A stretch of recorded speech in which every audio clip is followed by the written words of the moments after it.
Maagang maaga pa lamang ay gising na si Maria. Habang ang buong baryo ay balot pa ng malamig na simoy ng umaga. Tahimik na siyang nakaupo sa harap ng lumang makinang panahi na minana pa niya sa kanyang ina.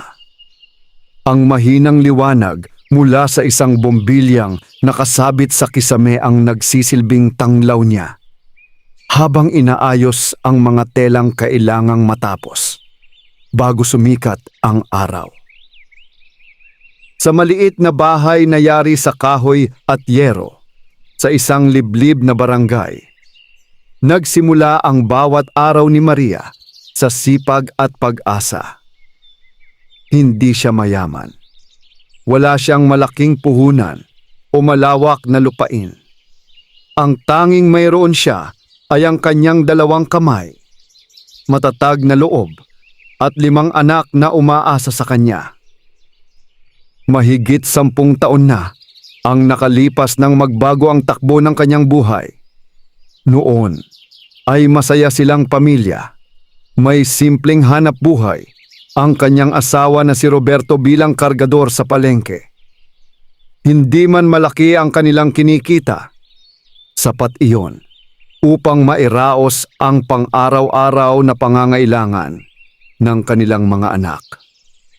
Ngunit isang araw, umuwi si Roberto na tila may mabigat na iniisip. Tahimik itong kumain. Tahimik ding humiga. At kinabukasan, tuluyan itong umalis. Walang malinaw na paliwanag. Walang pangakong babalik. Walang iniwang pera. Tanging isang maikling liham lamang. Nang mabasa yon ni Maria, ay parang gumuho ang kanyang mundo. "Pasensya ka na, Maria. Hindi ko na kaya ang buhay na ito. Hahanapin ko muna ang sarili ko." Iyon lamang. Mula noon ay hindi na muling nagpakita si Roberto.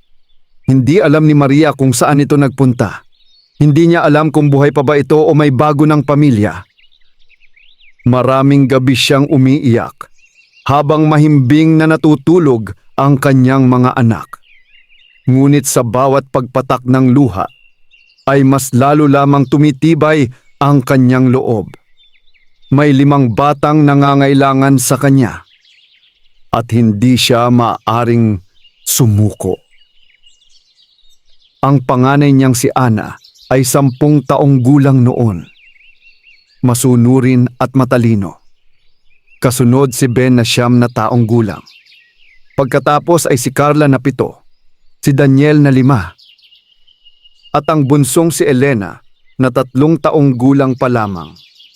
Napakabata pa ng mga ito upang maunawaan kung bakit biglang nawala ang kanilang ama. "Mama, kailan po uuwi si Papa?" tanong minsan ni Elena habang yakap ang kanyang lumang manika. Napangiti si Maria kahit masakit ang kanyang dibdib. "Palang araw, anak." Hindi na siya nagdagdag pa ng paliwanag. Ayaw niyang sirain ang murang isip ng kanyang mga anak.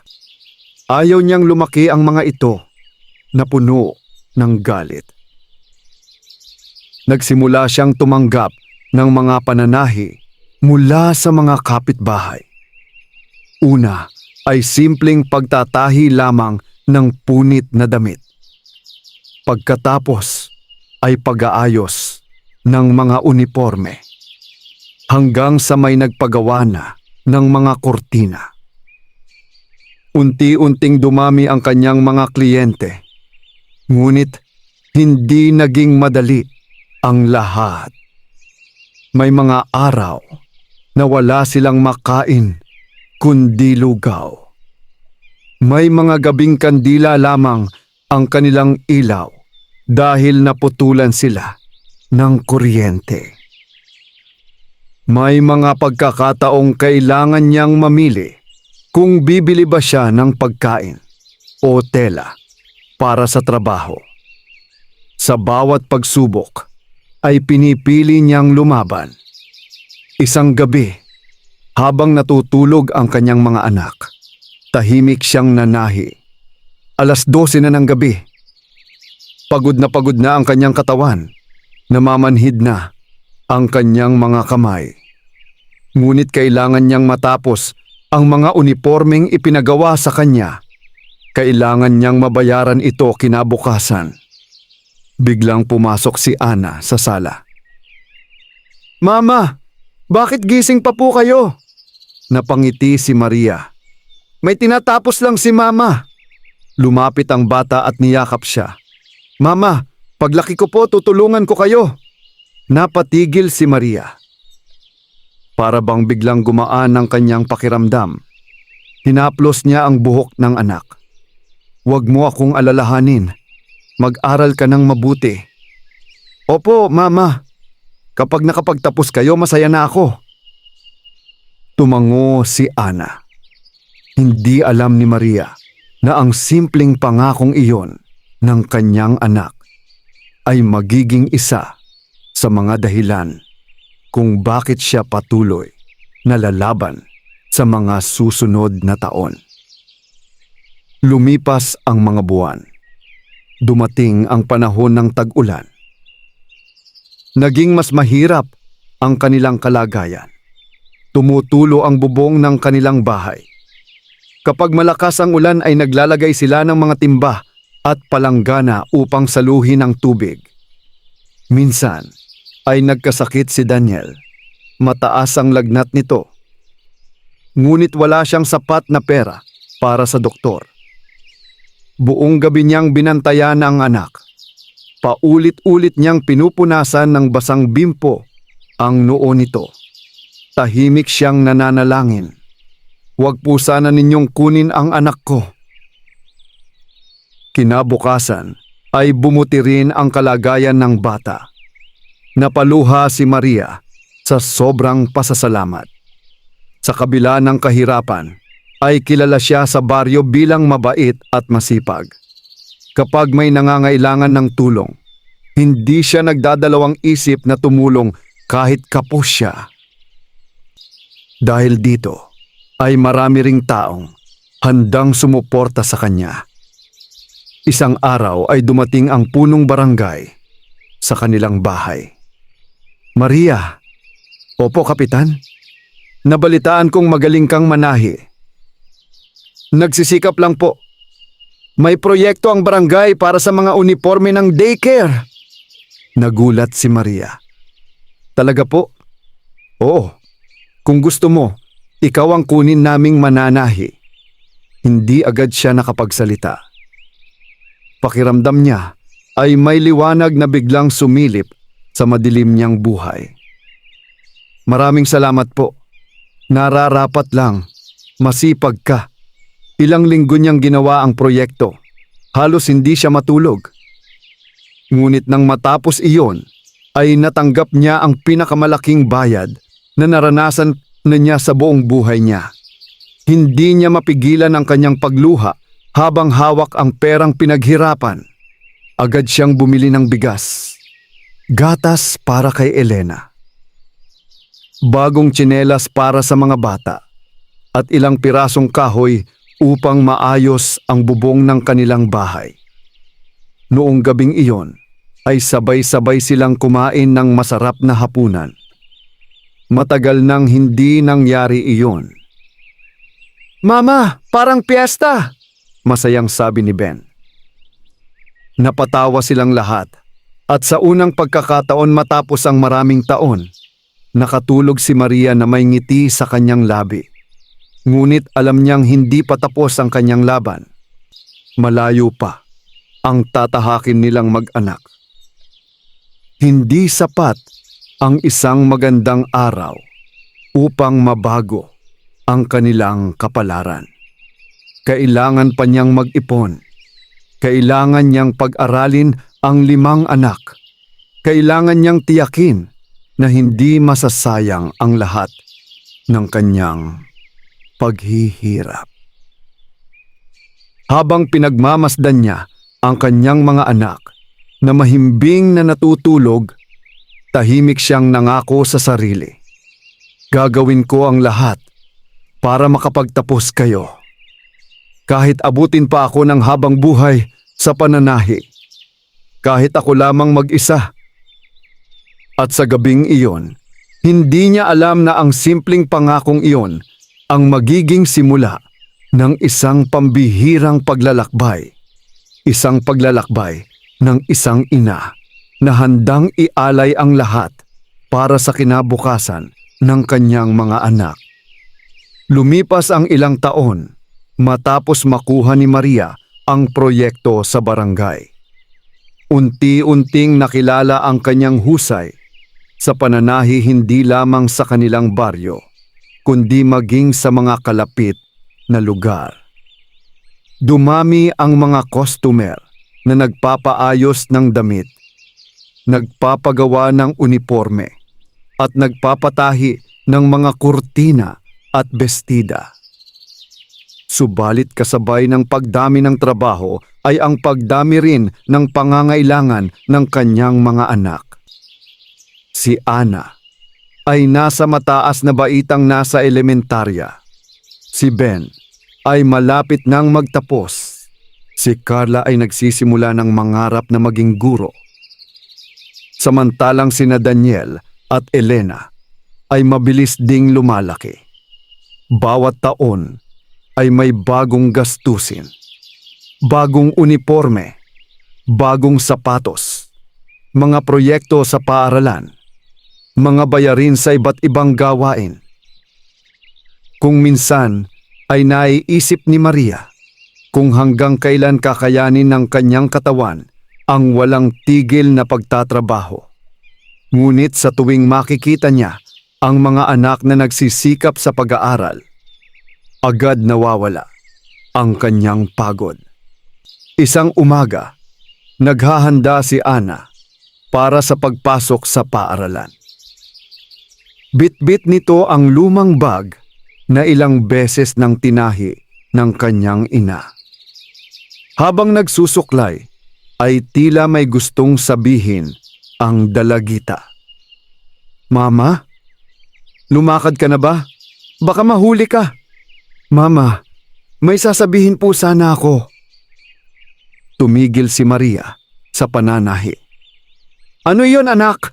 Nag-atubili si Ana. "May educational tour po kami sa susunod na buwan." Natahimik si Maria.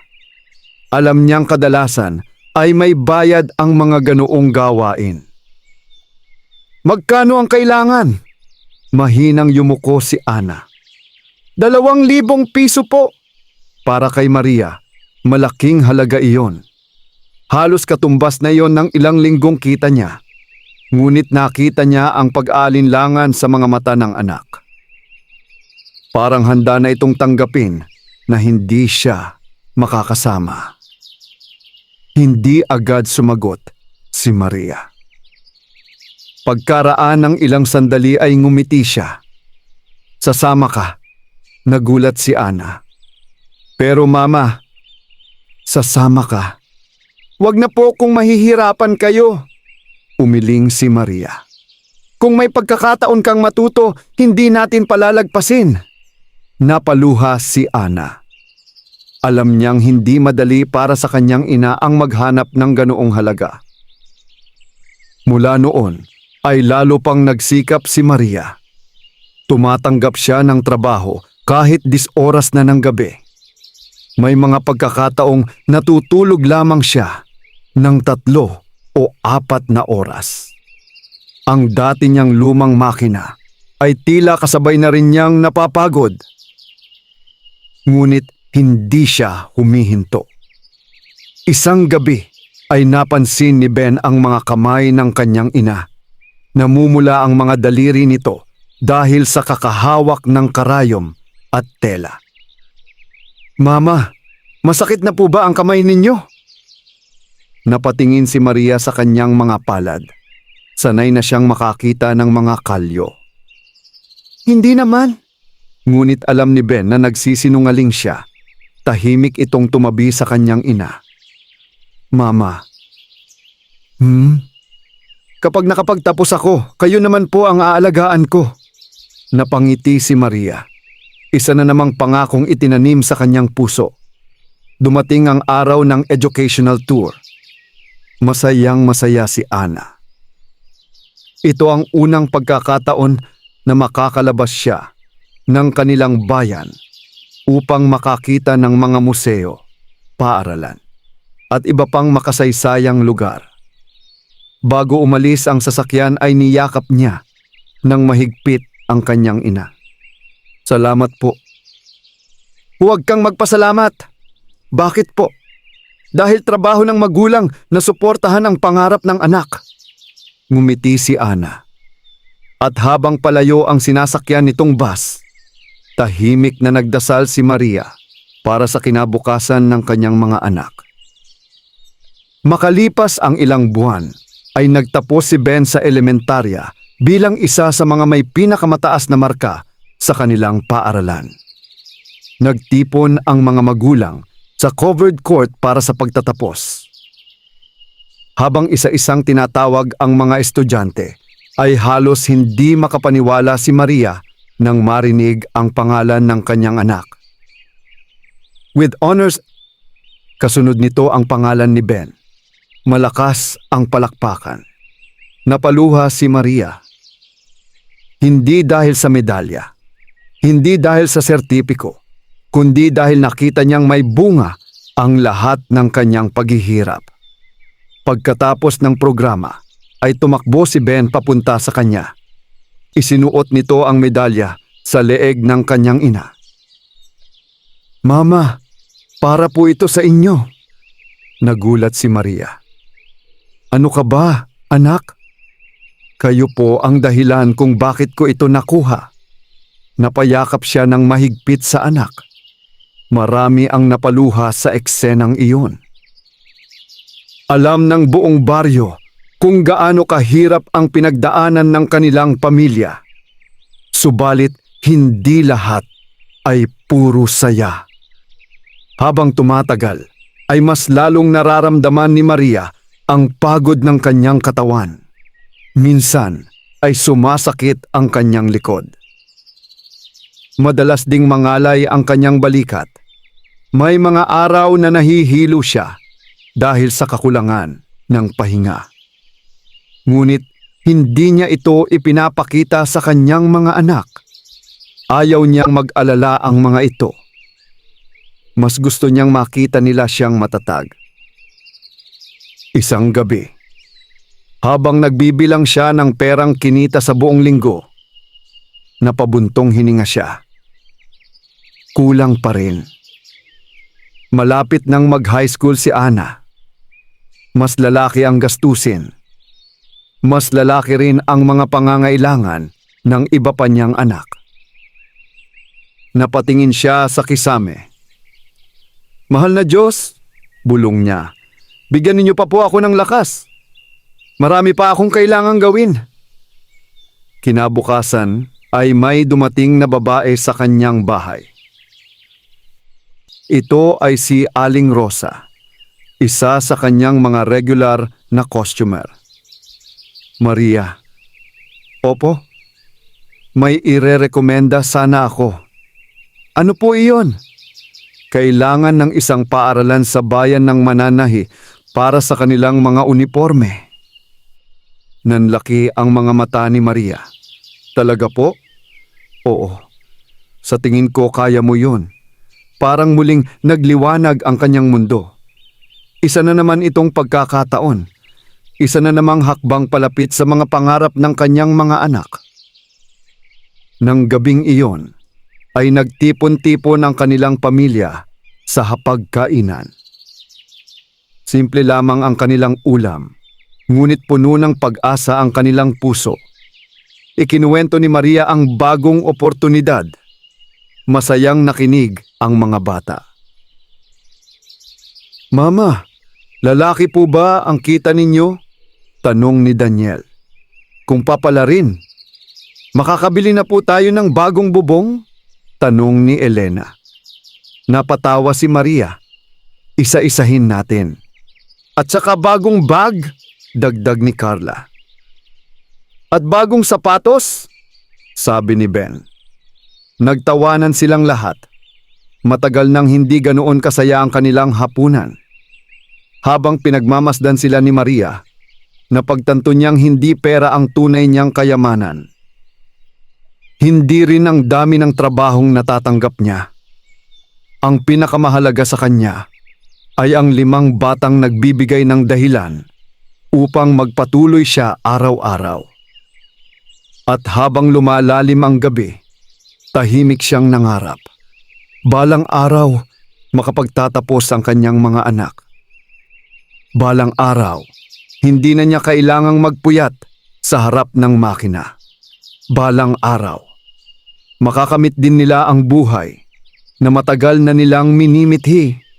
Ngunit hindi pa niya alam na mas mabibigat na pagsubok ang naghihintay sa kanilang pamilya sa mga susunod na taon. Masiglang, nagsimula ang mga sumunod na buwan para kay Maria. Ang proyektong ipinasa sa kanya ng paaralan ay naging malaking tulong sa kanilang pamilya. Halos araw-araw ay may mga telang nakasalansan sa kanilang sala at ang dati tahimik na bahay ay napuno ng tunog ng makinang panahi at mga pangarap na unti-unting nabubuo. Ngunit tulad ng panahon, hindi palaging maliwanag ang takbo ng buhay. May mga araw na dumarating ang pagsubok ng hindi inaasahan. Isang hapon, habang abala si Maria sa pagtatahi ng mga uniforme, dumating si Ana mula sa paaralan. Napansin agad ng ina na tila malungkot ang panganay niyang anak. Karaniwan ay masigla itong nagkukwento tungkol sa mga aralin at kaibigan. Ngunit ng araw na iyon ay tahimik lamang ito. "Ana, may problema ba?" tanong ni Maria. Umiling ang dalaga. "Wala po." Ngunit kilalang kilala ni Maria ang kanyang anak. Alam niyang may bumabagabag dito. Lumipas ang ilang minuto bago nagsalita si Ana. "Mama, ano yon? May ilan pong kaklase na pinagtatawanan ako." Napatigil si Maria. "Bakit?" "Dahil sa lumang sapatos ko." Napayuko ang dalaga. "May nagsabi po na mukha raw akong pulubi." Parang sinaksak ang puso ni Maria. Hindi dahil sa kanya, kundi dahil sa sakit na nararamdaman ng kanyang anak. Tahimik siyang lumapit at hinawakan ang mga kamay nito. "Tingnan mo ako." Dahan-dahang tumingala si Ana. "Huwag mong hayaang sukatin ka ng ibang tao base sa suot mo." "Mama, ang mahalaga ay marangal kang tao." Tumulo ang luha ni Ana. "Pero masakit po." "Alam ko.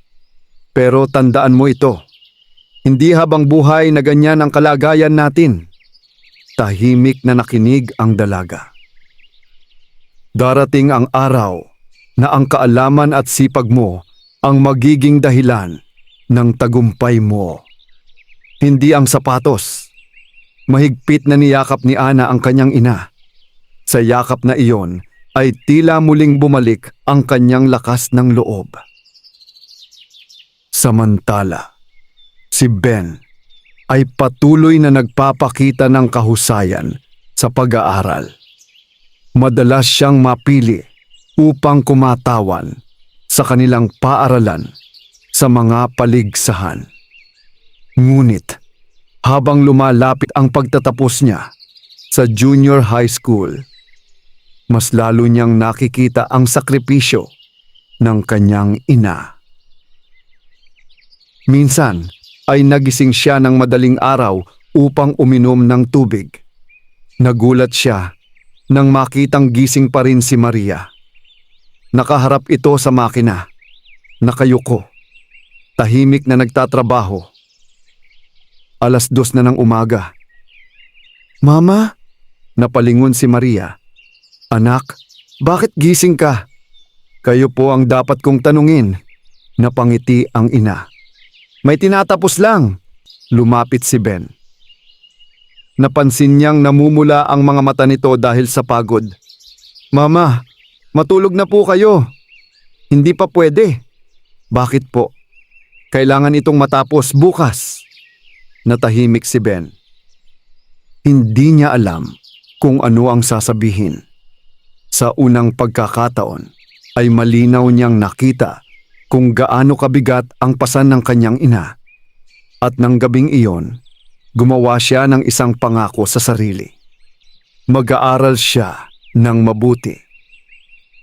Hindi niya sasayangin ang bawat patak ng pawis na ibinubuhos ni Maria. Dumating ang panahon ng tag-init. Kasabay nito ang isang hindi inaasahang problema. Isang malakas na hangin at ulan ang tumama sa kanilang bayan. Maraming bahay ang nasira. Kasama na ang kanila. Bagamat hindi tuluyang bumagsak ang bahay. Natuklap ang ilang bahagi ng bubong. Nabasa ang ilan sa mga telang tatahiin ni Maria. Nabasa rin ang kanilang mga gamit. Nang makita iyon ni Maria kinabukasan, halos maiyak siya. Ang mga telang iyon ay pag-aari ng kanyang mga customer. Kapag nasira ang mga iyon, kailangan niyang bayaran at wala siyang sapat na pera para rito. Tahimik siyang umupo sa isang sulok. Pakiramdam niya ay unti-unting bumibigat ang lahat. Lumapit si Carla. Mama! Hindi sumagot si Maria. Mama, aayusin po natin ito. Napatingin siya sa anak. Ngumiti si Carla. Tulad ng ginagawa ninyo sa lahat ng problema. Napaluha si Maria. Minsan ay hindi niya namamalayang natututo na rin ang kanyang mga anak mula sa kanyang mga ginagawa. Sa mga sumunod na araw, nagtulungan ang buong pamilya. Si Ana at Ben ang naglinis ng bahay. Si Carla naman ay nag-ayos ng mga gamit. Sina Daniel at Elena ay tumulong sa simpleng paraan na kaya nila. Sa tulong ng ilang mabubuting kapitbahay, naayos din ang kanilang bubong. Hindi man naging madali, nalampasan nila ang pagsubok. Isa na naman itong patunay na ang pagkakaisa ng pamilya ay higit na mahalaga kaysa anumang kayamanan. Ilang linggo ang lumipas. Muling bumalik ang sigla sa kanilang tahanan. Ngunit may isa na namang balitang dumating. Isang gabi, habang kumakain sila, nagsalita si Ana. Mama, ano yon? Malapit na po akong magtapos ng high school. Ngumiti si Maria. Oo nga, may gusto po sana akong sabihin. Naramdaman ni Maria ang kaba sa boses nito. Ano iyon? Huminga ng malalim si Ana. Gusto ko pong mag-college. Natahimik ang buong hapag. Hindi dahil masama ang sinabi nito, kundi dahil alam nilang lahat kung gaano kalaki ang gastusin sa kolehiyo. Tahimik na yumuko si Ana. Kung hindi po kaya, naiintindihan ko naman. Agad na umiling si Maria. Huwag mong sasabihin yan. Napatingin ang lahat sa kanya. Mama, kung iyan ang pangarap mo, gagawin natin ang paraan. Nangilid ang luha sa mga mata ni Ana. Pero paano po? Hindi agad sumagot si Maria. Hindi rin niya alam ang sagot. Ngunit alam niyang hindi siya susuko. Katulad ng lahat ng laban na hinarap niya noon. May paraan. Palaging may paraan. Nang gabing iyon, hindi agad nakatulog si Maria. Habang nakahiga, nakatingin siya sa kisame. Nag-iisip, nagbibilang, nagpaplano. Alam niyang ibang laban na ang kolehiyo. Mas malaking gastusin. Mas maraming sakripisyo, mas mabigat na responsibilidad, ngunit sa kanyang puso ay iisa lamang ang malinaw. Hindi niya hahayaang maputol ang mga pangarap ng kanyang mga anak dahil lamang sa kahirapan. Sa labas ng kanilang bahay, tahimik ang gabi. Ngunit sa loob ng puso ni Maria ay nagsisimula ang panibagong laban. Isang laban na susubok sa kanyang lakas, pananampalataya, at pagmamahal bilang isang ina. At hindi niya alam na ang darating na taon ang magiging pinakamahalagang yugto ng kanilang buhay. Hindi nakatulog ng maayos si Maria matapos sabihin ni Ana ang kanyang hangaring makapagkolehiyo. Buong magdamag siyang nakatingin sa kisame habang iniisip kung paano niya matutustusan ang pag-aaral ng panganay na anak. Alam niyang iba ang kolehiyo. Kung noon ay sapat na ang kanyang kinikita para sa mga pangunahing pangangailangan ng pamilya, ngayon ay kakailanganin niya ng mas malaking halaga. May matrikula, may mga proyekto, may pamasahe, may mga aklat at iba pang gastusin. Ngunit sa kabila ng lahat ng iyon, hindi niya kailanman naisip na pigilan si Ana sa pag-abot ng kanyang pangarap. Kinabukasan, maagang nagtungo si Ana sa paaralan. May mahalagang anunsyo raw ang kanilang punong guro para sa mga magtatapos na estudyante. Pagdating ng hapon, ay halos tumatakbo siyang umuwi. "Mama!" Napatingin agad si Maria mula sa kanyang pananahi. "Bakit? Anong nangyari?" Hindi agad nakapagsalita si Ana dahil sa sobrang pananabik. "Mama, may scholarship po!" Nanlaki ang mga mata ni Maria. "Scholarship?" "Opo." Mabilis na inilabas ni Ana ang isang papel mula sa kanyang bag. May programa po ang isang unibersidad sa bayan. Kinuha ni Maria ang papel at binasa ito. Nakasaad doon na magkakaroon ng pagsusulit para sa mga mag-aaral na nais makakuha ng scholarship. Kapag nakapasa, malaking bahagi ng kanilang gastusin sa pag-aaral ay sasagutin ng paaralan. Parang biglang nagkaroon ng liwanag sa kanilang sitwasyon. "Mama, gusto ko pong subukan." Ngumiti si Maria. "Subukan natin." Mula noon ay doble ang pagsisikap ni Ana. Pagkatapos ng klase ay nag-aaral siya hanggang gabi. Nanghihiram siya ng mga libro sa silid-aklatan. Nagtatanong siya sa mga guro. Pinag-aaralan niya ang bawat asignatura na posibleng lumabas sa pagsusulit. Samantala, mas lalo ring nagsumikap si Maria. Tumanggap siya ng mas maraming trabaho. Minsan ay umaabot siya hanggang madaling araw sa pananahi. Hindi niya ipinapakita sa mga anak ang pagod. Ngunit habang tumatagal, mas lalo siyang pinahihirapan ng pananakit ng likod. May mga pagkakataong kailangan niyang tumigil sandali upang makahinga ng maayos. Subalit pagkatapos ng ilang minuto, ay bumabalik ulit siya sa trabaho. Para sa kanya, bawat tahi ay katumbas ng isang hakbang palapit sa kinabukasan ng kanyang mga anak.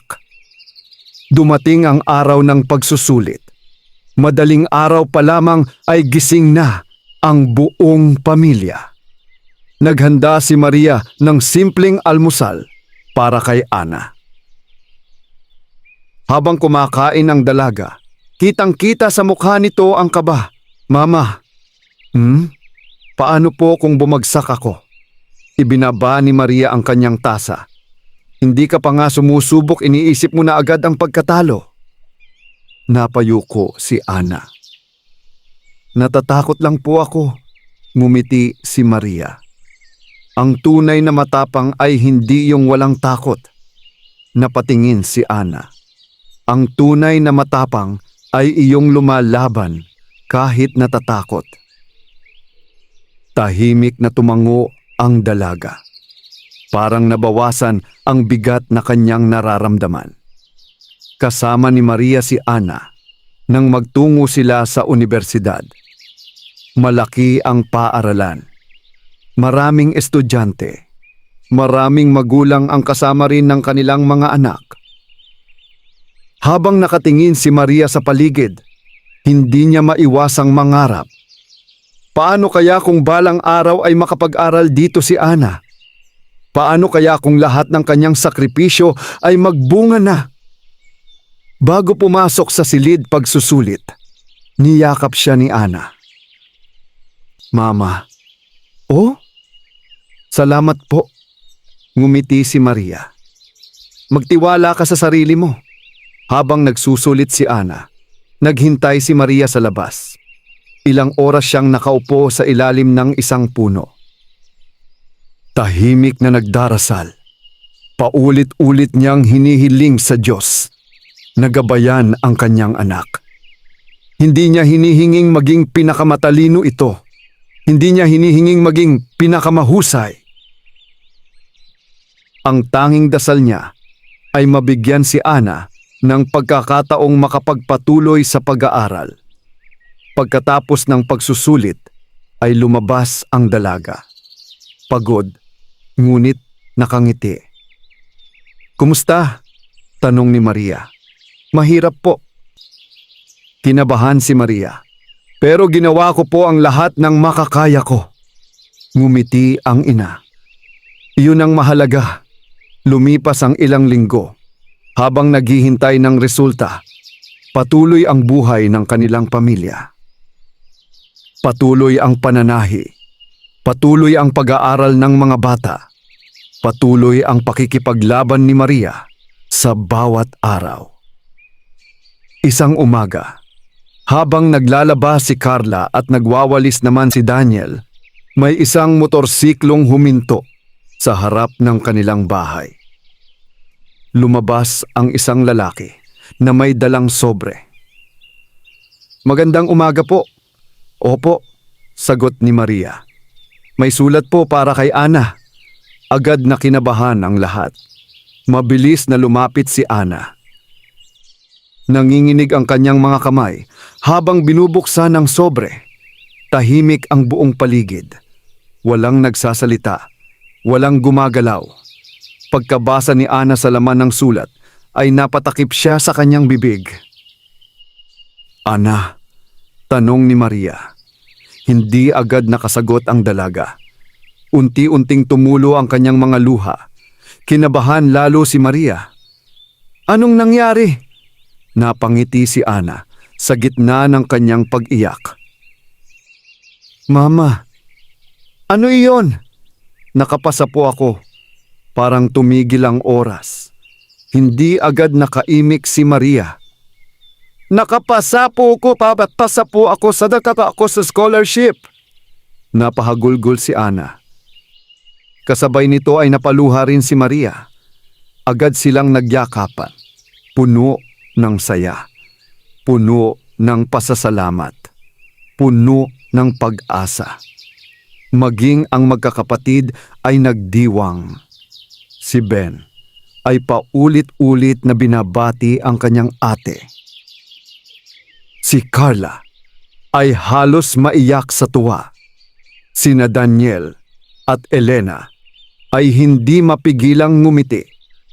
Sa unang pagkakataon, nakita nilang posible pala, posibleng maabot ang mga pangarap, posibleng mabago ang kanilang buhay, posibleng malampasan ang kahirapan. Nang gabing iyon, matapos matulog ang mga bata, tahimik na naupo si Maria sa harap ng kanyang makina. Pinagmasdan niya ang lumang kagamitan na naging kasama niya sa napakaraming taon. Marami na itong gasgas. Marami ng bahagi ang ilang beses niyang pinaayos. Ngunit ito ang naging saksi sa lahat ng kanyang paghihirap. Hinaplos niya ito ng marahan. At sa unang pagkakataon, matapos ang mahabang panahon, nakaramdam siya ng kakaibang saya. Hindi pa man tapos ang kanilang laban, hindi pa man ganap na maayos ang kanilang buhay. Ngunit ngayon ay may patunay na hindi nasasayang ang kanyang mga sakripisyo. Ang unang hakbang patungo sa pangarap ay nagsimula na.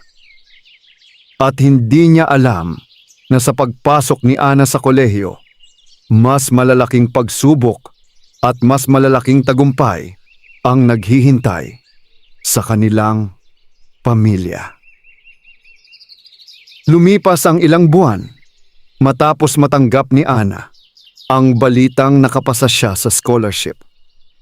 Sa unang pagkakataon, tila mas maliwanag ang kinabukasan na matagal nang pinapangarap ng kanilang pamilya. Ngunit mabilis ding napagtanto ni Maria na kahit may scholarship ang kanyang anak, marami pa ring gastusin ang kakaharapin nila. May mga libro, may mga proyekto, may pamasahe, may pagkain, may mga gastusing hindi sakop ng anumang tulong pinansyal. Gayunpaman, hindi niya hinayaang pangunahan siya ng takot. Sa halip, mas lalo pa siyang nagsikap. Dumating ang unang araw ng pasukan sa kolehiyo. Madaling araw pa lamang ay gising na si Ana. Maingat niyang sinuot ang kanyang simpleng uniforme. Inayos niya ang kanyang bag. Habang nakatingin siya sa maliit na salamin sa kanilang bahay, hindi niya maiwasang maalala ang lahat ng pinagdaanan nila. Mula sa mga gabing walang makain, sa mga panahong pinagtatawanan siya dahil sa kanyang lumang sapatos, hanggang sa araw na ito, ang araw na magsisimula siyang mag-aral sa kolehiyo. Lumapit si Maria. Tahimik niyang inayos ang kwelyo ng anak. Napangiti siya. "Malaki ka na talaga." Napangiti rin si Ana. "Dahil po sa inyo." Umiling si Maria. "Hindi." "Bakit po?" "Dahil pinaghirapan mo rin ito." Napuno ng luha ang mga mata ng dalaga. Ngunit pinigilan niya ang sarili. Ayaw niyang umiyak sa araw na dapat ay puno ng saya. Habang papalayo ang sinasakyang jeep ni Ana, matagal siyang pinagmamasdan ni Maria.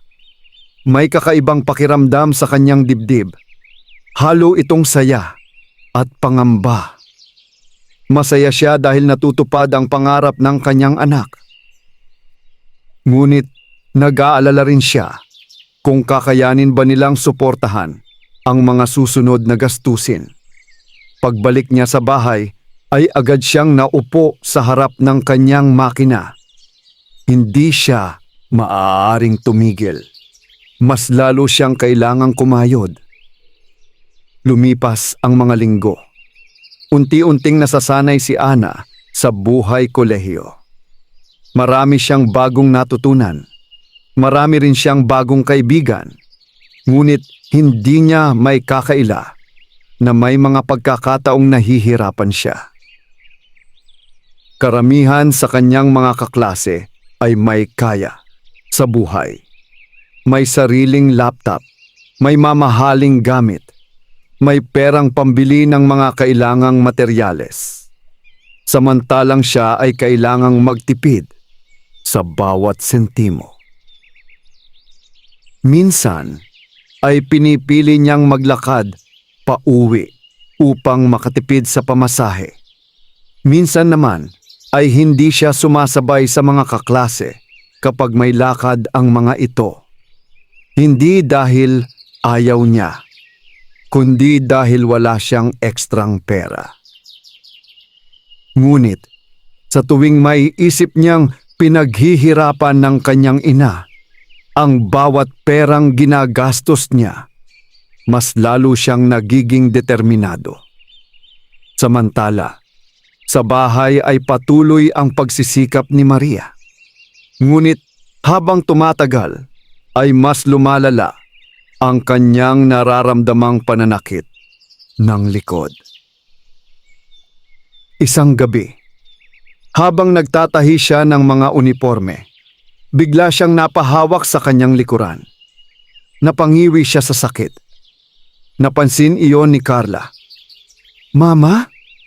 Ngumiti agad si Maria. "Wala ito."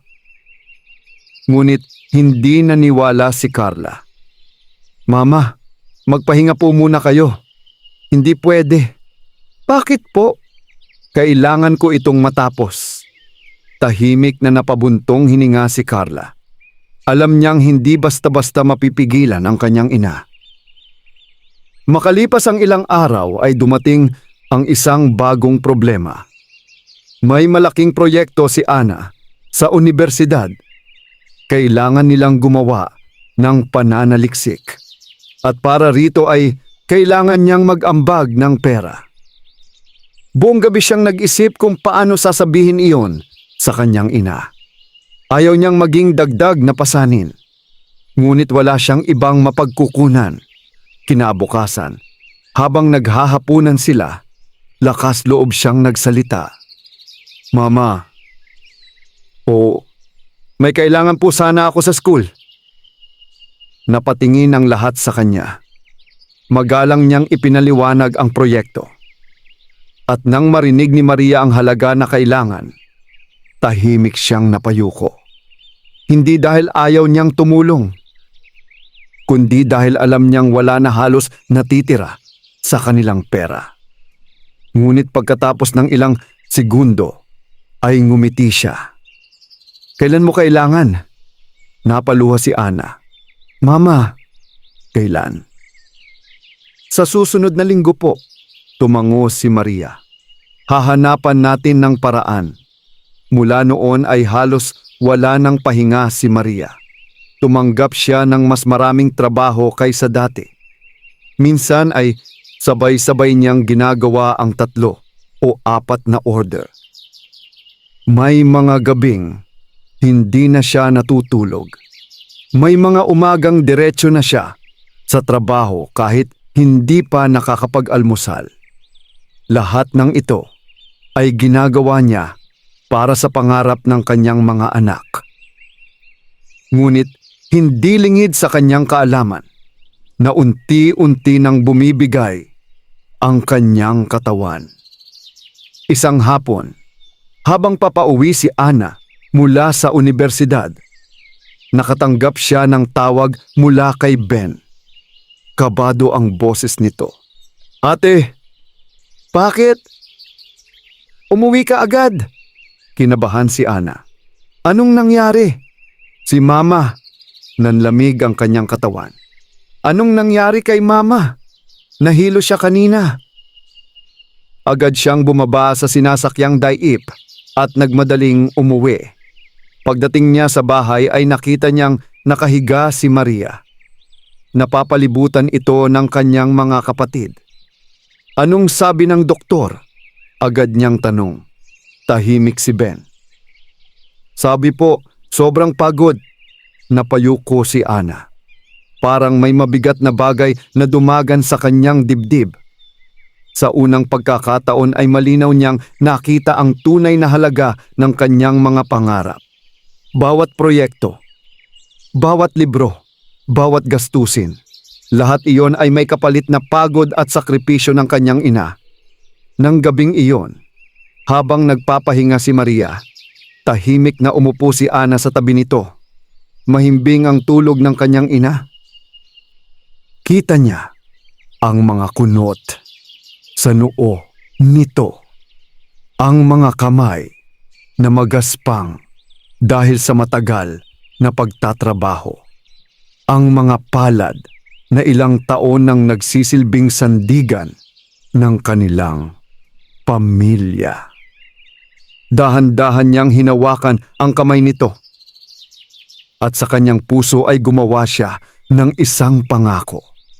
Hindi masasayang ang lahat ng sakripisyong ito.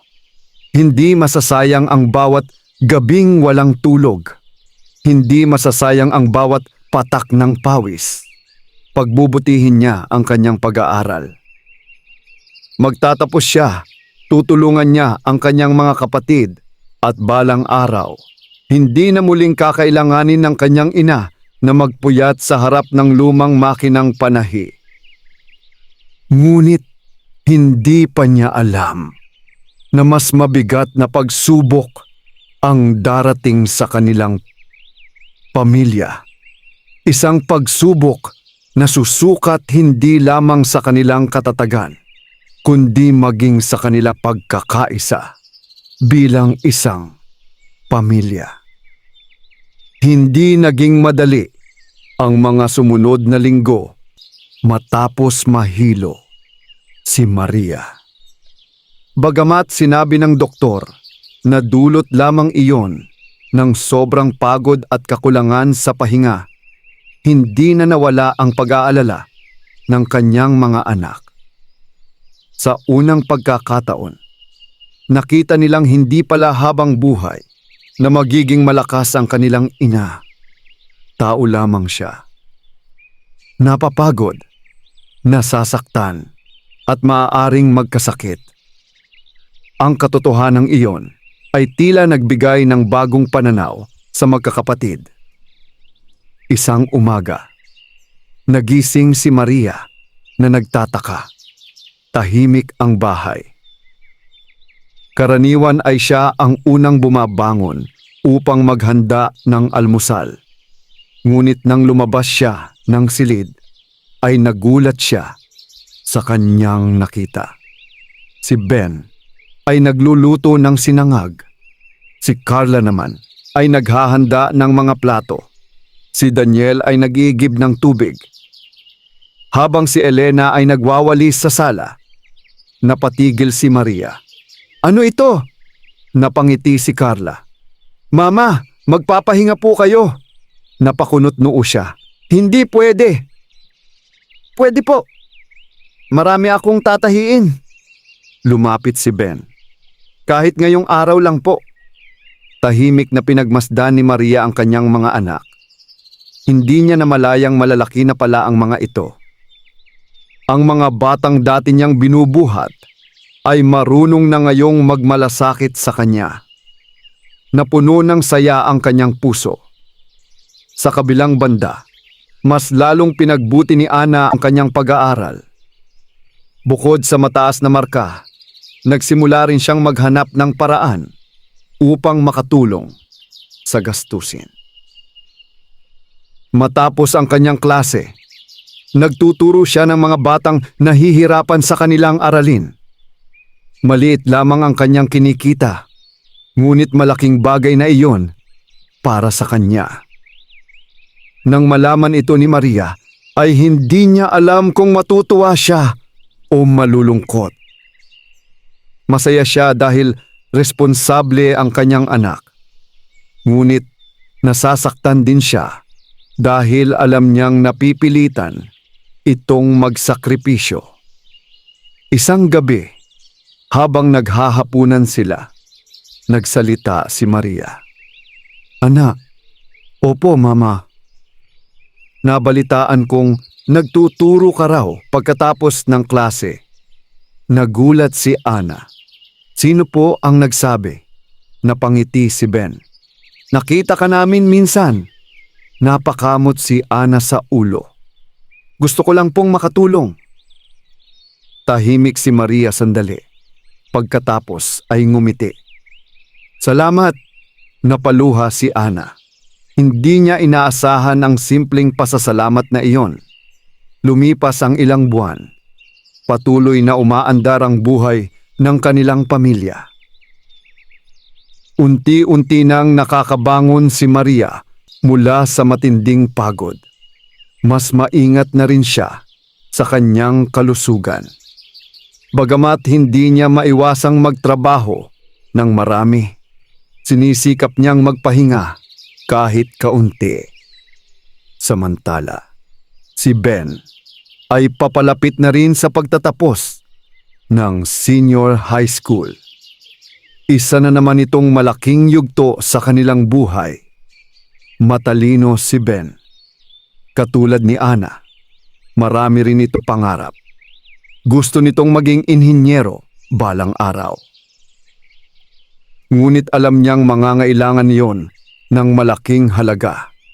Kaya madalas ay hindi niya binabanggit ang kanyang mga pangarap.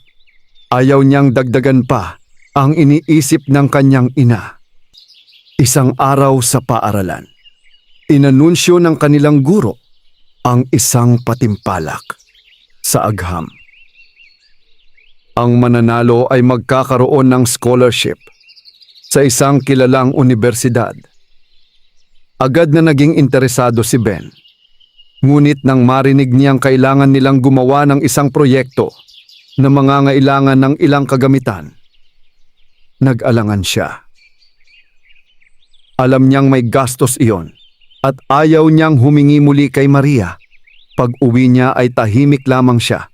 Napansin iyon ng kanyang ina. May problema ka ba? Wala po. Ngunit katulad ni Ana noon, hindi rin niya kayang itago ang kanyang nararamdaman. Maya-maya ay ikinuwento rin niya ang tungkol sa patimpalak. Tahimik na nakinig si Maria. Pagkatapos ay ngumiti. Sasali ka. Mama, sasali ka. May gastos po kasi. Kung para sa pangarap mo, gagawan natin ng paraan.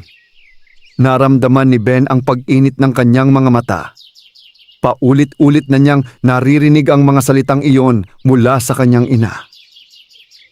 At sa bawat pagkakataon, mas lalo niyang nauunawaan kung gaano kalalim ang pagmamahal nito. Makalipas ang ilang linggo, ay ginanap ang patimpalak. Buong puso at buong sipag na ginawa ni Ben ang kanyang proyekto. Maraming gabi siyang nagpuyat. Maraming beses din siyang muntik sumuko kapag may hindi gumagana sa kanyang eksperimento.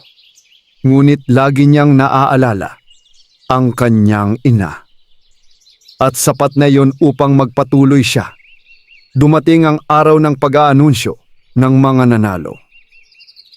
Halos hindi siya makahinga habang binabasa ang mga pangalan. At nang marinig niya ang kanyang pangalan bilang kampeon, hindi siya agad nakapaniwala. Para siyang nanaginip. Pag-uwi niya sa bahay, ay agad siyang tumakbo. Mama! Lumabas si Maria mula sa kanyang pinagtatahian. Bakit? Naniningkit ang mga mata ni Ben dahil sa luha. Napanalunan ko po. Napahawak si Maria sa kanyang bibig. Ano? Scholarship po. Hindi na napigilan ni Maria ang kanyang pagluha. Muli, isa na namang anak ang nabigyan ng pagkakataong makapag-aral ng mas mataas. Isa na namang bunga ng kanilang mga sakripisyo. Nang gabing iyon, ay nagdiwang ang kanilang pamilya. Wala silang handaan. Wala silang mamahaling pagkain. Ngunit puno ng saya ang kanilang munting tahanan. Habang pinagmamasdan ni Maria ang kanyang mga anak na nagtatawanan, napagtanto niyang unti-unti nang natutupad ang kanyang mga pangarap. Hindi para sa kanyang sarili, kundi para sa mga anak na minsang ipinangako niyang pagtatapusin sa pag-aaral. Ngunit habang abala sila sa pagdiriwang, may isang tao sa kabilang bayan ang nakarinig ng balita tungkol sa pamilya ni Maria. Isang taong matagal nang nawala. Isang taong minsang iniwan ang kanyang asawa at 5 anak. At sa unang pagkakataon, matapos ang maraming taon, nagsimula itong mag-isip na bumalik.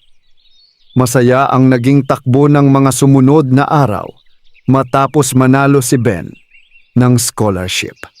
Sa wakas, 2 na sa mga anak ni Maria ang may malinaw na landas patungo sa kanilang mga pangarap. Masigla ang kanilang munting tahanan. Mas madalas ang tawanan. Mas madalas ang pag-uusap tungkol sa hinaharap. Ngunit habang abala ang pamilya sa pagbuo ng kanilang mga pangarap, may isang anino mula sa nakaraan na unti-unting lumalapit. Isang maaliwalas na umaga. Abala si Maria sa pananahi habang nasa paaralan naman ang mga bata. Tahimik ang paligid. Tanging tunog ng makina ang maririnig sa loob ng bahay. Biglang may kumatok sa pinto. Hindi agad siya tumayo. Karaniwan ay mga kostyumer lamang ang bumibisita sa kanya. Ngunit nang marinig niyang muling kumatok ang bisita, dahan-dahan siyang lumapit. Pagbukas niya ng pinto ay tila huminto ang kanyang mundo. Napatitig siya. Hindi makapaniwala. Nanigas ang kanyang katawan. Sa harapan niya ay nakatayo ang isang lalaking matagal na niyang hindi nakita. Mas matanda na ito. May mga uban na sa buhok. May mga guhit ng pagod sa mukha. Ngunit hindi siya maaaring magkamali. Si Roberto iyon. Ang kanyang asawa, ang lalaking iniwan siya at ang kanilang 5 anak maraming taon na ang nakalipas. Hindi agad nakapagsalita si Maria. Pakiramdam niya ay bumalik ang lahat ng sakit na matagal na niyang ibinaon sa limot. Maria, mahina ang boses ni Roberto. Parang hindi nito alam kung paano sisimulan ang pag-uusap. Tahimik lamang siyang nakatingin dito. Lumipas ang ilang segundo. Pagkatapos ay saka lamang siya nagsalita. "Bakit ka nandito?" Yumuko si Roberto. "Nais kitang makita." Napangiti si Maria. Ngunit hindi iyon ngiti ng kasiyahan. Ngiti iyon ng isang taong maraming pinagdaanan. Pagkatapos ng lahat ng taon, hindi nakasagot si Roberto. Pumasok ito sa bahay matapos siyang anyayahan ni Maria. Hindi dahil gusto niya, kundi dahil nais niyang marinig kung ano ang sasabihin nito. Tahimik silang naupo, parang 2 estrangherong hindi na magkakilala. "Anong nangyari sa iyo?" tanong ni Maria. Malalim ang naging buntong hininga ni Roberto. "Marami, tulad ng..." Ilang sandali itong natahimik. Pagkatapos ay nagsimulang magsalita. Pagkaalis niya noon, nagtungo siya sa iba't ibang lugar upang maghanap ng trabaho. Sa una, ay naniwala siyang mas gaganda ang kanyang buhay. Ngunit kabaligtaran ang nangyari. Nawalan siya ng hanap buhay. Naloko sa negosyo. Nagpalipat-lipat ng trabaho. At sa paglipas ng panahon, unti-unti niyang napagtanto ang laki ng pagkakamaling ginawa niya. Ngunit habang lumilipas ang mga taon, lalo siyang nahiya. Lalo siyang natakot na bumalik. Hanggang sa tuluyan niyang pinili ang lumayo.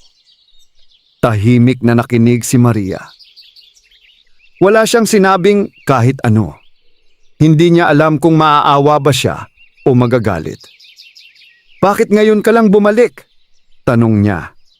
Napatungo si Roberto. "Nabalitaan ko ang tungkol sa mga anak natin." Napatingin si Maria. "Nabalitaan kong nasa kolehiyo na si Ana. Nabalitaan kong may scholarship si Ben." Tapos, napaluha si Roberto. "Nais kong humingi ng tawad." Tahimik ang buong bahay. Tanging hangin lamang ang naririnig sa labas. Matagal bago sumagot si Maria. "Hindi ko alam kung kaya kitang patawarin." Nayuko si Roberto. "Nauunawaan ko. Alam mo ba kung ano ang pinagdaanan namin?" Hindi ito sumagot. "Alam mo ba kung ilang gabi akong umiyak? Kung ilang beses kaming nagutom? Kung ilang taon kong pinasan mag-isa ang responsibilidad mo?" Unti-unting pumatak ang luha ni Roberto. Ngunit hindi na iyon sapat upang burahin ang nakaraan. Nang hapon ding iyon ay dumating ang mga bata mula sa paaralan. Una, si Carla.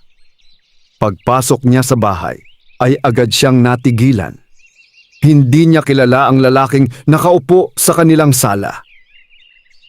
Ngunit nang makita niya ang reaksyon ng kanyang ina, parang may kakaibang pakiramdam siyang naramdaman. Sunod na dumating sina Daniel at Elena. Pareho rin silang nagtaka. At nang dumating sina Ana at Ben, tuluyang naging mabigat ang hangin sa loob ng bahay. Nanlaki ang mga mata ni Ana. Parang nakilala niya agad ang lalaki mula sa mga lumang larawan. Hindi siya nagkamali. Si Roberto, ang kanilang ama. Walang nagsalita. Walang gumalaw. Ang katahimikan ay tila mas mabigat pa sa anumang sigawan. Sa wakas, ay si Roberto ang unang nagsalita. "Ana!" Hindi sumagot ang dalaga. "Anak!" Hindi rin gumalaw si Ben.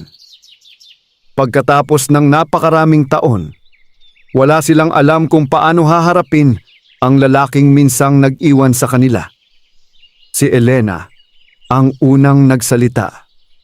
"Kayo po ba si Papa?" Napaluha si Roberto. "Oo, anak." Tahimik na napatingin si Elena sa kanyang mga kapatid. Hindi niya lubos na nauunawaan ang lahat. Bata pa siya nang umalis ang kanilang ama. Kaunti lamang ang kanyang alaala tungkol dito. Ngunit iba ang nararamdaman ng kanyang mga kapatid. Lalo na ni Ana. Biglang tumayo si Ana. Namumula ang kanyang mga mata. "Saan po kayo nanggaling?" Tahimik si Roberto. "Saan po kayo nung kailangan namin kayo?" Hindi agad ito nakasagot. Mama ang gumising ng madaling araw. Si Mama ang nagtrabaho. Si Mama ang nagpaaral sa amin. Tumulo ang kanyang mga luha. "Nasaan po kayo noon?" Walang maisagot si Roberto dahil alam niyang tama ang lahat ng sinabi ng kanyang anak. Nang gabing iyon ay umalis muna si Roberto. Hindi siya pinalayas ni Maria, ngunit alam nitong kailangan ng panahon ng kanyang pamilya. Pagkatapos nitong umalis, ay tahimik na naupo ang magkakapatid. Walang nagsasalita. Walang nakakaalam kung ano ang dapat maramdaman. Galit ba? Lungkot? O awa? Sa wakas ay nagsalita si Maria. "Hindi ko kayo pipilitin." Napatingin sa kanya ang mga anak. "Kung nais ninyo siyang patawarin, susuportahan ko kayo. Kung hindi pa ninyo kaya, maiintindihan ko rin." Tahimik na tumango ang mga ito. Nang gabing iyon, habang mag-isang nakaupo si Maria sa harap ng kanyang lumang makinang panahi, muling bumalik sa kanyang isip ang nakaraan. Ang sakit, ang luha, ang paghihirap. Ngunit kasabay nito ay ang mga tagumpay. Ang pagtatapos ng kanyang mga anak, ang mga scholarship, ang mga pangarap na unti-unting natutupad. Napagtanto niyang kahit bumalik man si Roberto, hindi na mababago ang katotohanang siya at ang kanyang mga anak ang magkasamang lumaban sa lahat ng pagsubok. At habang tahimik ang gabi, isang bagong tanong ang bumabagabag sa kanilang lahat. May lugar pa ba si Roberto sa buhay ng pamilyang minsan niyang iniwan? Matapos ang biglaang pagbabalik ni Roberto, tila nagbago ang takbo ng kanilang tahanan. Hindi man ito naninirahan kasama nila, sapat na ang kanyang pagdating upang guluhin ang katahimikang matagal nang binuo ni Maria at ng kanyang mga anak. Sa labas ay tila normal ang lahat. Patuloy ang pagpasok sa paaralan. Patuloy ang pananahi ni Maria. Patuloy ang pag-abot ng mga pangarap. Ngunit sa loob ng bawat isa ay may mga tanong na hindi pa nasasagot. Makalipas ang ilang araw, muling bumalik si Roberto sa kanilang bahay. May dala itong mga prutas at ilang pagkain. Nang makita siya ni Daniel, ay agad itong napahinto. Hindi na siya bata. Nauunawaan na niya ang mga nangyari sa kanilang pamilya. "Magandang hapon," mahina nitong bati. Ngumiti si Roberto. "Magandang hapon," lumabas si Maria mula sa kusina. Tahimik lamang siyang tumango bilang pagbati. Hindi na sila tulad noon. Hindi na sila mag-asawa na sabay humaharap sa buhay. Parang dalawang taong pinagtagpo lamang ng nakaraan. Unti-unti ay nagsimulang makipag-usap si Roberto sa kanyang mga anak. Ngunit hindi naging madali. Si Ben ay magalang ngunit malamig. Si Carla ay halos hindi nagsasalita. Si Daniel ay nakikinig lamang. Samantalang si Ana ay patuloy na may hinanakit. Hindi niya kayang magkunwari. Hindi niya kayang kalimutan ang lahat ng paghihirap na pinagdaanan ng kanilang ina. Isang hapon, nadatnan ni Roberto si Ana na nag-aaral sa kanilang bakuran. "Pwede ba tayong mag-usap?" Hindi agad sumagot ang dalaga. Ngunit pagkatapos ng ilang sandali, ay tumango rin siya. Tahimik silang naupo sa ilalim ng mangga. "Alam kong galit ka sa akin," diretsong tumingin si Ana sa kanya. "Hindi po galit," napatingin si Roberto. "Ano kung ganoon?" Masakit ang naging sagot ng dalaga. "Nadismaya, parang may mabigat na bagay na dumagan sa dibdib ng lalaki. Anak, wag po ninyo akong tawaging anak kung hindi ninyo ginampanan ang pagiging ama." Natahimik si Roberto.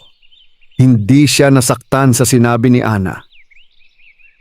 Sa katunayan, pakiramdam niya ay karapat-dapat lamang iyon. "Pasensya na," napangiti si Ana. Ngunit puno iyon ng lungkot. Hindi po mababago ng salitang pasensya ang lahat. Pagkatapos noon ay tumayo siya at pumasok sa bahay. Iniwan si Roberto na mag-isang nakaupo. Samantala, si Maria ay tahimik na nagmamasid lamang. Hindi niya pinakikialaman ang nararamdaman ng kanyang mga anak. Alam niyang may mga sugat na hindi kayang paghilumin ng kahit anong paliwanag. Tanging panahon lamang ang makakagawa nito. Ngunit sa kabila ng lahat, napansin niyang seryoso si Roberto sa paghingi ng tawad. Halos araw-araw itong dumadalaw, nag-aalok ng tulong, nagtatanong tungkol sa mga bata, at hindi kailanman nagreklamo kapag malamig ang pagtanggap sa kanya. Lumipas ang ilang linggo. Isang gabi, habang nagtatahi si Maria, napansin niyang tila may kakaibang katahimikan sa bahay. Biglang pumasok si Ben. "Mama." "Oo, may sasabihin po sana ako." Ibinaba ni Maria ang kanyang tinatahi. "Ano yon?" Napabuntong hininga si Ben. "Nagkita po kami ni Papa kanina." Tahimik na nakinig si Maria. "Niyaya niya po akong magkape." "Anong ginawa mo?" "Sumama po ako." Napangiti ng bahagya si Maria. At sa unang pagkakataon, nakita niya ang senyales na unti-unting nagbubukas ang puso ng kanyang mga anak. Sa mga sumunod na araw, nagsimulang magkaroon ng maliliit na pagbabago. Si Daniel ay nakikipagkwentuhan na kay Roberto. Si Elena ay minsan nang nagtatanong tungkol sa mga alaala nito noong bata pa siya. Maging si Carla ay unti-unti nang nagiging komportable. Ngunit si Ana ay nananatiling malayo, hindi dahil masama ang kanyang puso, kundi dahil siya ang pinakamatandang anak. Siya ang pinakamaraming alaala. Siya ang nakakita sa bawat luha ni Maria.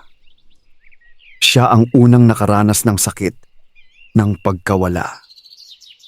Isang araw ay dumating ang isang hindi inaasahang pangyayari. Habang pauwi si Maria mula sa palengke, bigla siyang nahilo. Muntik na siyang matumba sa kalsada. Mabuti na lamang at may taong agad na sumalo sa kanya. Paglingon niya ay nakita niya si Roberto. "Maria!" Agad itong nag-alala. "Ayos lang ako." "Hindi," namumutla si Maria. Kaya agad siyang dinala ni Roberto sa pinakamalapit na klinika. Nang malaman ito ng mga bata, ay dali-dali silang nagtungo roon. Nag-aalala ang lahat. Pagdating nila ay nakita nilang magkatabing nakaupo sina Maria at Roberto. Tahimik. Walang nagsasalita. Parang bumalik sila sa panahong magkasama pa silang humaharap sa mga problema. Lumabas ang doktor makalipas ang ilang minuto. Ayos naman siya. Sabay-sabay na nakahinga nang maluwag ang lahat. Pagod lamang at kulang sa pahinga. Napayuko si Ana. Muli niyang naalala ang lahat ng sakripisyo ng kanyang ina. Nang gabing iyon, habang nagpapahinga, si Maria sa kanyang silid, tahimik na nag-uusap ang magkakapatid sa sala. "Kawawa si Mama," bulong ni Elena. Tumango si Daniel. Oo. Pagkatapos ng ilang sandali ay nagsalita si Ben. "Alamin ninyo," napatingin silang lahat sa kanya. "Kung hindi umalis si Papa noon, baka hindi ganun kahirap ang buhay ni Mama." Tahimik silang lahat. "Tama. Mali siya," tumango si Carla. "Pero nakikita ko ring nagsisisi siya." Natahimik ang lahat. Sa wakas ay nagsalita si Ana. At ang kanyang sinabi ang ikinagulat nilang lahat. "Pinapatawad ko na siya." Napalingon silang lahat. "Talaga?" Tumango si Ana. "Hindi para sa kanya, kundi para sa sarili ko." Napuno ng luha ang kanyang mga mata. "Pagod na akong dalhin ang galit." Tahimik na yumakap sa kanya ang kanyang mga kapatid. Sa kabilang silid, hindi alam ni Ana na narinig ni Roberto ang kanyang sinabi habang nakatayo sa may pintuan. Napaupo ito sa isang sulok. At sa unang pagkakataon, matapos ang maraming taon, umiyak siya ng walang pag-aalinlangan. Hindi dahil pinatawad na siya, kundi dahil napagtanto niyang kahit kailan ay hindi niya mababayaran ang mga taong nasaktan niya. Maaari siyang humingi ng tawad, maaari siyang magsisi, ngunit hindi na niya maibabalik ang mga panahong nawala. Ang tanging magagawa niya ngayon ay patunayan na karapat-dapat siyang mabigyan ng pangalawang pagkakataon. At habang unti-unting naghihilom ang mga sugat ng nakaraan, isang bagong hamon ang paparating sa pamilya ni Maria. Isang hamon na susubok sa kanilang pagkakaisa at magdadala sa kanila sa pinakamahalagang yugto ng kanilang buhay. Mabilis na lumipas ang panahon, matapos ang mga pangyayaring nagdulot ng pagbabago sa kanilang pamilya. Unti-unting nabawasan ang bigat na matagal na nilang pasan. Hindi man tuluyang nawala ang sakit ng nakaraan. Nagsimula na silang magpatuloy ng hindi nakakulong sa mga sugat na iniwan nito. Patuloy na bumibisita si Roberto. Hindi na siya basta-basta nagsasalita ng mga pangakong hindi sigurado. Sa halip, pinatunayan niya ang kanyang pagsisisi sa pamamagitan ng mga gawa. Tumulong siya sa mga gastusin ng mga bata. Naghahanap siya ng maayos na trabaho. At higit sa lahat, sinikap niyang mabuo muli ang tiwalang minsan niyang winasak. Alam niyang mahaba pa ang kanyang lalakbayin. Ngunit handa siyang harapin iyon. Samantala, si Ana ay nasa huling taon na ng kanyang kurso sa kolehiyo. Hindi naging madali ang kanyang paglalakbay. Maraming gabi ang ginugol niya sa pag-aaral. Maraming pagkakataong gusto na niyang sumuko dahil sa pagod. Ngunit sa tuwing naaalala niya ang kanyang ina, bumabalik ang kanyang lakas. Isang gabi, habang gumagawa siya ng kanyang huling proyekto, lumapit si Maria. "Natutulog ka pa ba?" Napangiti si Ana. "Mamaya na po." Umupo si Maria sa tabi niya. Napatingin siya sa anak. Parang kailan lang ay hawak-hawak niya ito habang naglalakad papuntang paaralan. Ngayon ay isa na itong dalagang malapit nang magtapos ng kolehiyo. "Mama? Malapit na po."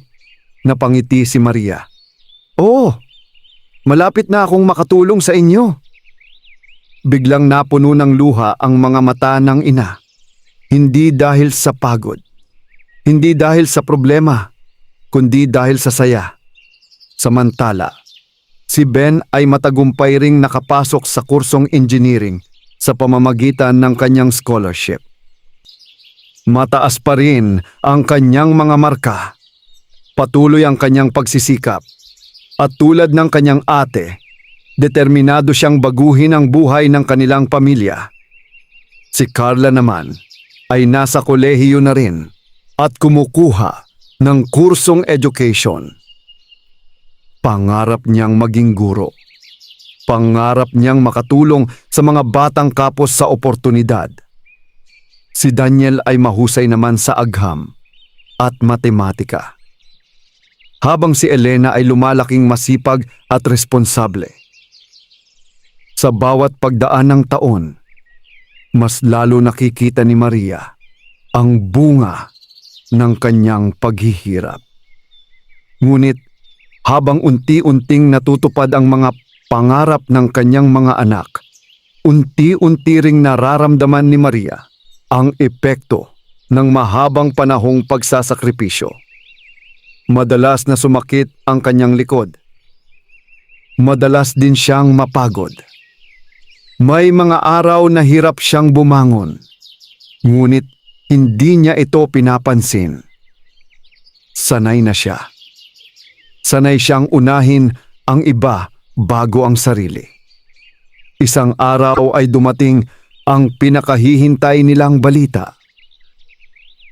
Araw iyon ng pagtatapos ni Ana. Maaga pa lamang ay puno na ng tao ang unibersidad. May mga magulang na may dalang bulaklak. May mga pamilyang nagkukuhanan ng larawan. May mga estudyanteng sabik nang tanggapin ang kanilang diploma. Kasama ni Ana ang kanyang buong pamilya. Maging si Roberto ay naroon. Tahimik lamang ito sa isang tabi.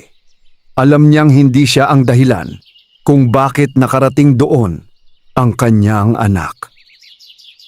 Ngunit nagpapasalamat siya na bigyan siya ng pagkakataong masaksihan ang mahalagang araw na iyon.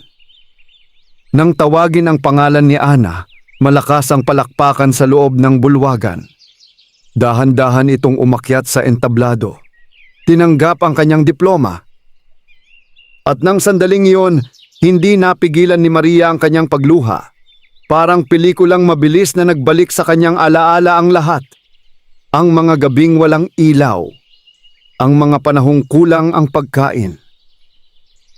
Ang mga damit na paulit-ulit niyang tinatahi.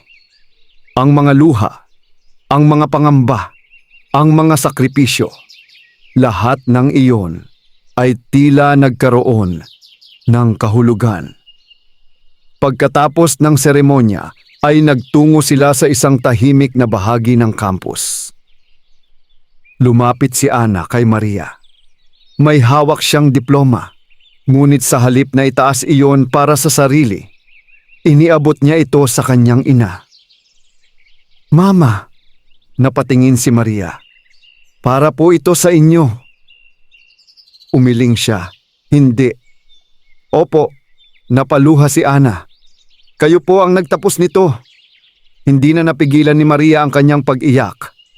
Niyakap niya ng mahigpit ang kanyang anak. At sa yakap na iyon, tila nabura ang lahat ng pagod ng nakaraang mga taon. Maging si Roberto ay napaluha. Tahimik lamang siyang nakatingin.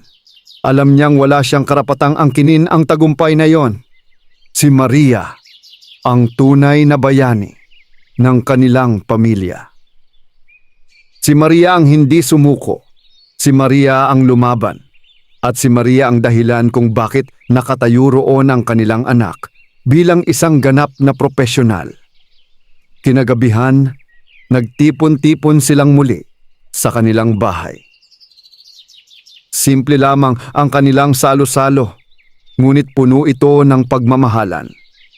Habang nagtatawanan ng magkakapatid, tahimik na pinagmasdan sila ni Maria.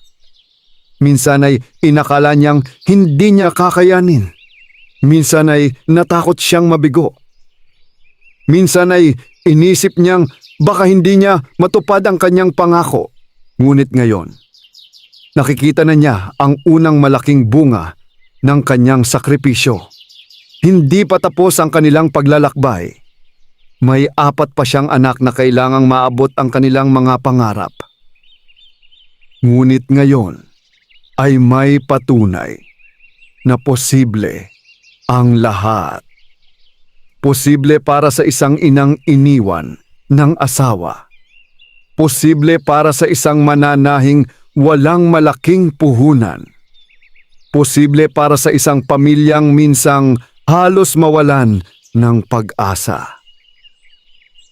At habang natatapos ang gabing iyon, isang bagong kabanata ng kanilang buhay ang unti-unting nagbubukas. Ang kabanata ng pag-aani sa mga binhing itinanim ni Maria sa loob ng maraming taon. Lumipas ang mga taon matapos ang pagtatapos ni Ana sa kolehiyo. Ang dating munting pangarap na nabuo sa loob ng isang maliit na bahay na yari sa kahoy at yero ay unti-unti nang nagiging realidad. Si Ana ay nakahanap ng maayos na trabaho at hindi nagtagal ay naging isa sa mga pinakamahusay na empleyado sa kumpanyang kanyang pinasukan. Sa unang pagkakataon, nakatanggap siya ng regular na sahod. Ngunit bago siya bumili ng anumang bagay para sa sarili, ang una niyang ginawa ay umuwi. May dala siyang isang sobre. Tahimik niyang inilapag iyon sa harap ni Maria. "Ano ito?" tanong ng ina. Ngumiti si Ana. "Unang sahod ko po." Agad na umiling si Maria. "Sa iyo na yan." Ngunit hinawakan ni Ana ang kanyang kamay. "Hindi po." "Bakit?" "Dahil kayo po ang dahilan kung bakit ako nakarating dito." Napuno ng luha ang mga mata ni Maria. Hindi niya akalaing darating ang araw na iyon. Ang araw na ang anak na minsan niyang binubuhat ay siya namang magbibigay ng tulong sa kanya. Makalipas ang ilang taon, isa-isang natupad ang mga pangarap ng kanyang mga anak. Si Ben ay nagtapos bilang inhinyero. Sa araw ng kanyang pagtatapos, muli na namang napuno ng luha ang mga mata ni Maria. Habang tinatanggap ni Ben ang kanyang diploma, Hindi niya maiwasang maalala ang batang minsang nag-aral sa ilalim ng ilaw ng kandila. Ang batang nangakong aalagaan siya balang araw. At tinupad nga nito ang pangako. Hindi nagtagal ay nakahanap din ng magandang trabaho si Ben. Si Carla naman ay naging guro. Sa unang araw ng kanyang pagtuturo, agad niyang naalala ang mga batang tulad nila noon. Mga batang may pangarap, ngunit kulang sa oportunidad. Kaya nangako siya sa sarili na magiging mabuting guro siya. Hindi lamang para magturo, kundi para magbigay inspirasyon. Si Daniel ay nagtapos bilang siyentipiko at nakatanggap ng pagkilala dahil sa kanyang husay sa pananaliksik. Marami ang humanga sa kanyang talino, ngunit para sa kanya, ang tunay na bayani ay hindi ang mga taong nagbibigay ng parangal, kundi ang kanyang ina. Samantala, si Elena, ang bunsong minsang nagtatanong kung kailan uuwi ang kanilang ama, ay naging matagumpay na professional din. Lumaki siyang puno ng pagmamahal at paggalang sa kanyang pamilya. At tulad ng kanyang mga kapatid, hindi niya kinalimutan ang mga sakripisyo ni Maria. Habang umaangat ang buhay ng magkakapatid, unti-unti ring gumiginhawa ang kanilang pamumuhay. Napalitan ang kanilang lumang bahay. Nagkaroon sila ng maayos na tahanan. Hindi na tumutulo ang bubong kapag umuulan.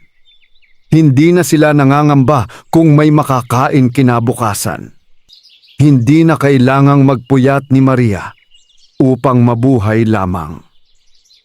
Ang mga bagay na minsan ay tila imposibleng makamit ay naging bahagi na ng kanilang pang-araw-araw na buhay. Isang araw, nagtipon-tipon ang 5 magkakapatid.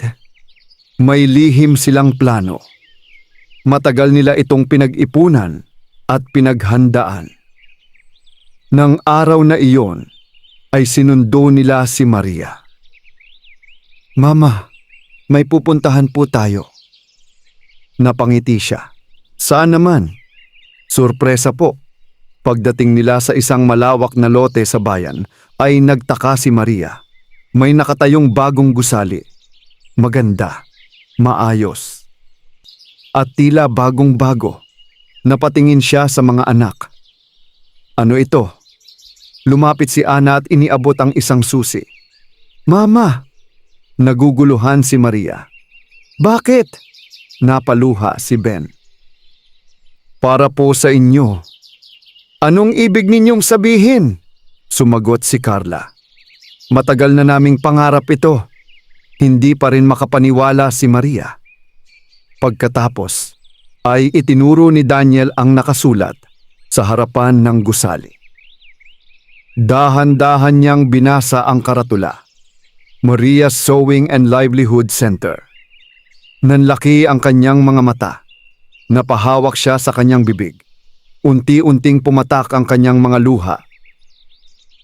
"Mama," sabi ni Elena habang umiiyak, "hindi po namin makakalimutan kung paano ninyo kami itinaguyod gamit ang pananahi." Lumapit si Ana. "Kaya gusto naming makatulong kayo sa iba," dagdag ni Ben. Para sa mga nanay na nagsisimula pa lamang lumaban. Hindi na makapagsalita si Maria. Tinitigan lamang niya ang gusaling nasa kanyang harapan.